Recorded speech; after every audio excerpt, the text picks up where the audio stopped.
Hello everyone, today I will solve one question from CSIR NET June 2023. This is a question of modern algebra from part B. Question is which of the following equation can occur as class equation of a group of order 10? These are the option. तो हमारे पास एक group है जिसका order 10 है. हमें ये बताना है कि कौन सी क्लास इक्वेशन पॉसिबल है ऑर्डर 10 के लिए. तो सबसे पहले हम ये देख लेते हैं क्लास इक्वेशन क्या होती है और उससे रिलेटेड रिजल्ट्स जिसकी हेल्प से हम ऑप्शंस को डिस्कार्ड करेंगे. तो सबसे पहले ग्रुप के एलिमेंट्स को इस तरह सर्कल में डिस्ट्रीब्यूट कर दिया और कुछ एलिमेंट्स के स्पेशल नाम रख दिए और ये कार्डिनलिटी ऑफ ग्रुप या फिर ऑर्डर ऑफ ग्रुप को रिप्रेजेंट कर रहा है.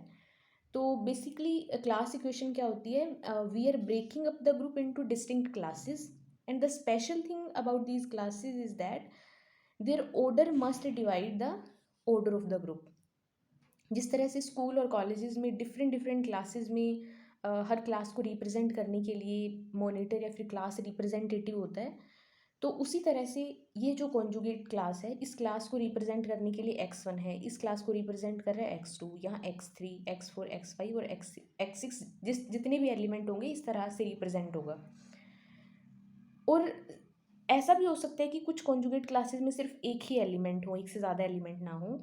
तो ऐसी कौन सी क्लासेस होंगी जिनमें सिर्फ एक ही एलिमेंट होगा. तो अगर कोई एलिमेंट ऐसा है जो सेंटर में है, सेंटर में है मतलब वो पूरे एलिमेंट्स के साथ कम्यूट कर रहा है, तो उसकी कॉन्जुगेट क्लास में सिर्फ एक ही एलिमेंट होगा. ठीक है, तो कॉन्जुगेट क्लास के बारे में पता चल गया. अब क्लास इक्वेशन क्या होती है, ग्रुप के ऑर्डर को डिफरेंट कॉन्जुगेट क्लासेस के कार्डिनलिटी के सम की फॉर्म में लिखना.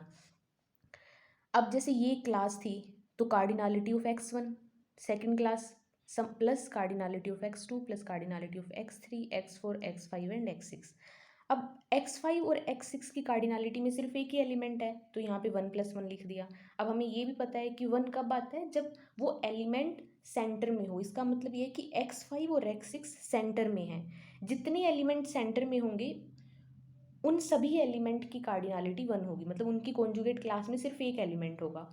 तो जितना भी सेंटर का ऑर्डर है उतनी बार 1 अकर होगा. उन एलिमेंट्स को छोड़ के बाकी जो एलिमेंट्स बच गए plus cardinality of conjugate class of X I, where X I is CR of conjugate class. ठीक है, ये तो है कॉन्जुगेट क्लास के बारे में. अब दूसरी ये चीज़ है कि हम अपनी मर्जी से किसी भी तरह इनको डिस्ट्रीब्यूट नहीं कर सकते, अपनी मर्जी से इस तरह डिफरेंट कॉन्जुगेट क्लासेस नहीं बना सकते. तो इसके लिए एक स्पेशल चीज़ ये भी होती है कि जो कॉन्जुगेट क्लासेस की कार्डिनलिटी है वो हमेशा ग्रुप के ऑर्डर को डिवाइड करती है. ये फर्स्ट चीज़ होनी चाहिए. एक और रिजल्ट ये है कि अगर कोई ग्रुप अबीलियन है, अबीलियन है मतलब उसके सारे एलिमेंट्स आपस में कम्यूट करते हैं एक दूसरे के साथ, तो इसका मतलब सेंटर में कितने एलिमेंट होंगे जितने ग्रुप में एलिमेंट हैं. और अभी हमने देखा अगर कोई एलिमेंट सेंटर में चला गया तो उसकी कॉन्जुगेट क्लास में सिर्फ एक ही एलिमेंट होगा. तो जब इसकी अगर अबीलियन ग्रुप की क्लास इक्वेशन लिखेंगे तो वो इस टाइप की आएगी क्योंकि सारे एलिमेंट सेंटर में हैं. ठीक है, अब फर्स्ट और सेकंड रिजल्ट्स की हेल्प से हम कुछ ऑप्शंस को डिस्कार्ड करते हैं. सबसे पहले ऑप्शन नंबर 4 देखते हैं. ये बोला गया कि अगर ग्रुप का ऑर्डर 10 है तो उसकी क्लास इक्वेशन इस टाइप की होगी. यहाँ पे 1 एक बार अकर हो रहा है, इसका मतलब क्या है कि इसके सेंटर में सिर्फ एक ही एलिमेंट है. एक कॉन्जुगेट क्लास है जिसमें 2 एलिमेंट है, एक कॉन्जुगेट क्लास है जिसमें 3 एलिमेंट है. तो हमने अभी देखा है कि कॉन्जुगेट क्लास की कार्डिनलिटी हमेशा ग्रुप के ऑर्डर को डिवाइड करती है.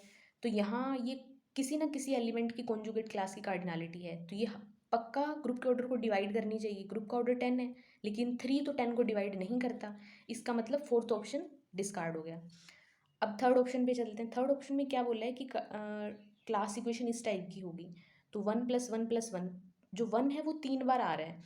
इसका मतलब क्या है, सेंटर में 3 एलिमेंट हैं. ठीक है, अब जो सेंटर होता है वो सब ग्रुप होता है ग्रुप का, और सब ग्रुप का ऑर्डर ग्रुप के ऑर्डर को डिवाइड करता है. तो इसका मतलब 3 पक्का 10 को डिवाइड करेगा क्योंकि सेंटर में 3 एलिमेंट हैं और तो 3 10 को डिवाइड करना चाहिए, लेकिन 3 तो 10 को डिवाइड नहीं करता. इसका मतलब थर्ड ऑप्शन भी डिस्कार्ड हो गया. अब फर्स्ट और सेकंड ऑप्शन के लिए हमारे पास एक और रिजल्ट है, उसको देखते हैं हम. वो रिजल्ट क्या है कि अगर हमारे पास कोई भी फाइनाइट ग्रुप है और उसका जो ऑर्डर है वो इस फॉर्म का है 2 × p, तो हमारे पास दो ही पॉसिबिलिटी बचती हैं. या तो वो ग्रुप किसी फाइनाइट साइक्लिक ग्रुप के आइसोमॉर्फिक होगा या फिर वो डाइहेड्रल ग्रुप DN जो होता है जिसका ऑर्डर 2n होता है उसके आइसोमॉर्फिक होगा. ठीक है, अब हमारे पास जो ग्रुप है उसका ऑर्डर है 10, उसको 2 × 5 लिख सकते हैं तो 2p फॉर्म का हो गया. तो इसका मतलब जो ग्रुप है या तो किसी साइक्लिक ग्रुप के आइसोमॉर्फिक होगा या फिर डाइहाइड्रल ग्रुप के आइसोमॉर्फिक होगा। अगर कोई साइक्लिक ग्रुप के आइसोमॉर्फिक है तो मतलब वो Zn के आइसोमॉर्फिक है, तो ग्रुप Z10 के आइसोमॉर्फिक हो गया। और जो Z10 है वो क्या होता है, अबीलियन ग्रुप होता है, साइक्लिक ग्रुप होता है। अबीलियन है तो क्लास इक्वेशन किस टाइप की होगी, जो 10 है वो इस तरह से अक्कर होगा, 10 1 + 1 + 1, ठीक है। तो यहाँ से फर्स्ट ऑप्शन तो ट्रू हो गया। अब सेकंड ऑप्शन कैसे हमने डिस्कार्ड किया, अगर वो साइक्लिक नहीं है तो हमारे पास ये भी पॉसिबिलिटी है कि वो डाइहाइड्रल ग्रुप के आइसोमॉर्फिक हो। डाइहाइड्रल ग्रुप के आइसोमॉर्फिक होगा तो उसके लिए ये रिजल्ट होता है कि जो डाइहाइड्रल ग्रुप का सेंटर होता है उसके सेंटर में या तो एक एलिमेंट आता है या दो एलिमेंट आते हैं। एक एलिमेंट तब आता है अगर वो Dn यहाँ पे ओड एलिमेंट हो, मतलब ओड नंबर लिखा हुआ हो यहाँ पे। और डाइहाइड्रल ग्रुप के सेंटर में दो एलिमेंट तब आते हैं जब यहाँ पे इवन नंबर हो, ठीक है। अब यहाँ पे ओड है तो इसके सेंटर में सिर्फ एक एलिमेंट ही आएगा। सेंटर में एक एलिमेंट आ रहा है, इसका मतलब क्या है कि जब उसकी क्लास इक्वेशन लिखेंगे तो वन सिर्फ एक बार आएगा। तो या तो क्लास इक्वेशन ऐसी होगी कि सारे ही वन बने या फिर एक बार ही वन आए। तो सारे वन आए वो तो ये हो ही गया, लेकिन इन दोनों को हम डिस्कार्ड कर चुके। यहाँ वन दो बार आ रहा है, वन एक बार ही आना चाहिए, तो सेकंड ऑप्शन भी डिस्कार्ड हो गया। तो इसका मतलब फर्स्ट ऑप्शन ट्रू है।